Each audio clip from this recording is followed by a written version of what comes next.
Bienvenue à toutes et à tous dans ce nouvel épisode de Looking for Skyline. Avant de commencer cette vidéo, j'aimerais tout d'abord vous souhaiter une très bonne et heureuse année 2021, en espérant qu'elle soit bien meilleure que la précédente. Quoi qu'il en soit, c'est avec joie que je vous retrouve aujourd'hui, car on va parler d'un sujet passionnant, celui des fameuses tours jumelles Hermitage Plaza.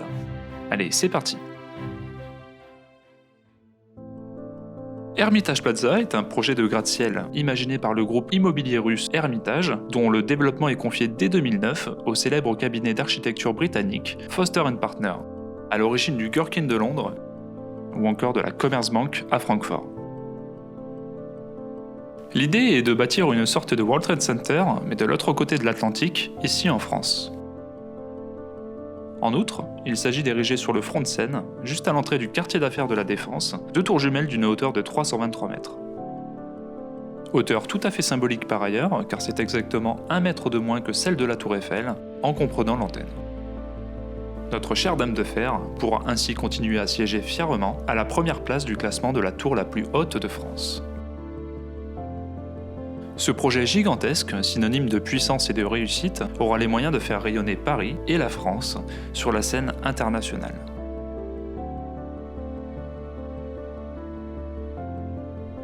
Ces deux tours permettront également de ne pas être trop à la traîne dans la compétition mondiale à la grande hauteur, car il s'agit encore et toujours d'attirer les investisseurs étrangers en faisant le jeu du marketing urbain. Ambitieuses et tournées vers l'avenir, ces deux tours sont pensées pour un usage mixte et doivent accueillir bureaux et logements, des commerces et de somptueux restaurants.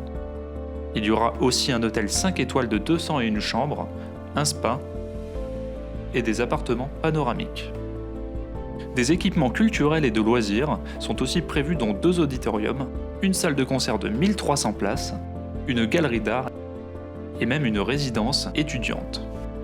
Vous l'aurez compris, on ne manquera vraiment de rien dans ces nouvelles tours. Ces nouvelles tours s'élèveront au-dessus d'un socle aménagé en place publique et qui donnera sur la Seine à l'emplacement actuel de la résidence des Damiers.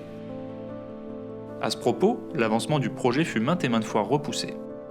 En effet, la démolition de ces immeubles devait initialement démarrer en 2012 après l'obtention du permis de construire, sauf que les travaux n'ont pas pu débuter avant septembre 2019, soit 7 ans plus tard. Ce report interminable fut causé par de nombreux recours judiciaires émis par certains locataires de la résidence des Damiers, vivement opposés à leur expropriation.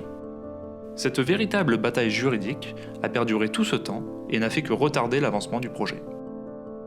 En plus de cela, est venu s'y greffer divers contentieux entre l'aménageur Paris-La Défense et le promoteur russe Hermitage, avec à la clé des réclamations et des menaces de sanctions financières. En tout cas, aux dernières nouvelles, la date d'achèvement des tours est avancée par le groupe Hermitage pour 2024, soit juste à temps pour les Jeux Olympiques de Paris. Mais au regard de ce qui s'est passé jusqu'à présent, il est préférable de rester prudent dans les prévisions. Une chose est sûre, une fois érigées, ces nouvelles tours incarneront de nouveaux repères paysagers et apporteront une dimension identitaire forte, nécessaire à la fabrique et au renouvellement de la skyline parisienne. Il y aura alors, avec la tour Eiffel, 3 tours de plus de 300 mètres dans la capitale, ce qui fera de Paris la ville avec les plus hauts gratte-ciel d'Europe occidentale.